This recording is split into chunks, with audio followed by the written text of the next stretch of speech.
Kulukuthi ukhalatha sengikhona sengiphakathi kuyona channel yakhe hamba phambili inkezo mina kupheza ngithuthu ngakhuma lobathi ilasbona amagumede mhlawumbe emangabe usemusha zophinde ngicela usubscribe ungakhohlwa ukukhomenta nokulike kanjalo futhi nokushare kwikhona okukhulu kunakho konke bafethu inyanga enkulu laphana uDr Khehlelezi usevele wayihlinza waseyishiya kanjalo laphana kwinselelo emadodeni laphana kune video etrenda yenkundleni zokuxhumana laphana ubaba uDr Khehlelezi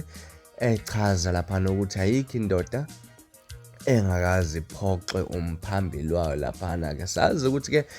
abantu abaningi impela sifuna ukuthi sizuvo lwabo ngalolu daba lolu mina ke ngizobe sengisichaza nami sami story kwi-first comment mangabe uvule impela le video ngizobe sengisichaza ukuthi mina isiphe sami story esikhuluma ubaba uDr Khehlelezi mhlawumbe wona uyavumelana noma uyaphikisana nokuthi mhlawumbe ayikho indoda engakaze iphoxeke lapha iphoxwe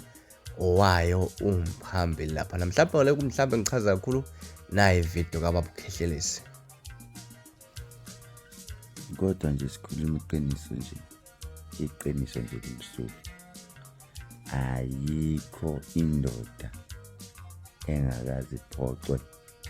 induku yayo hayi kunamnani yikho indoda yayo engakaze nje ithi yona mina ayikazi ngiphoxe yami induku naye one day ayikazi yakuphoxa avele yenza into ongayi-understandi nawe uyisola madoda anyathemba uzwele ngane zakwethu laphana mangabe indumandumane chaza kabanzi ukuthi ayikho indoda engakazi iphoxeke laphana mhlawumbe mangabe kukhulunywa ke ngendaba zokuthi mhlawumbe onomuntu mhlawumbe kodwa uyazama kwangenzeka mhlawumbe ngalezo izathu ngicabanga ukuthi le video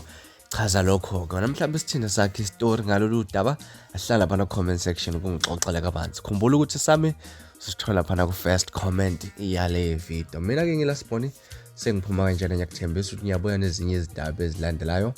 ku video elandelayo subscribe nibe nosuku lomnandi ngithanda kakhulu